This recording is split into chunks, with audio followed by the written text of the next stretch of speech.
mangyayari dyan, mismo sila, hindi sila na magbabayad sa iyo ng franchise. Akala ko nung ang owner po of Healthy Lemon brand in the Philippines. Nice to meet you po.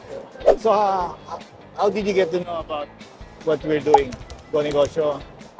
Actually, before pandemic pa po, kahit po natrabaho ako, meron na akong will to start up a business pero hindi lang natutuloy. So, pinapalo ko po yung DTI, yung mga kung saan nagpapasa ng permits, para po siyang do it yourself, ng DIY.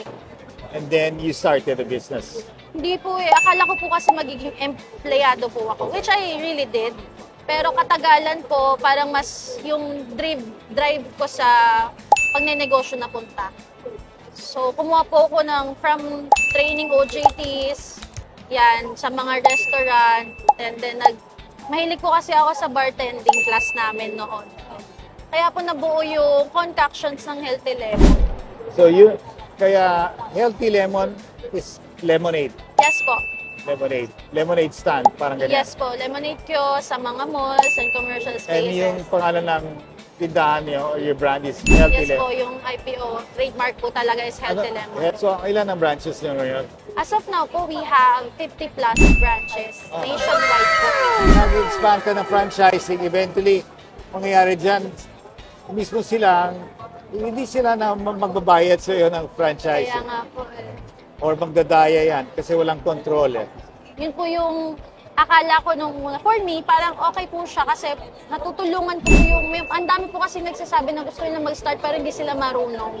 So yun po yung binenta kong system before na parang, ang dami pala talagang gusto. Akala ko po kasi 10, 15, 20, na-handle ko pa po alone.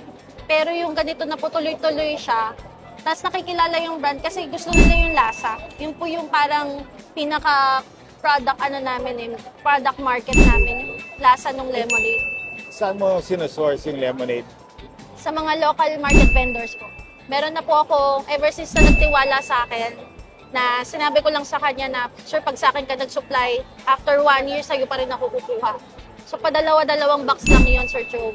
Sobrang saya ko po kasi pangalawang beses ko na pong pumunta dito. Pumipila po talaga ako para lang magkaroon ng way makapag-kausap din sa mga coach or mentor. Kasi big help talaga siya. Good luck. Thank you, Sir Good Joey. luck.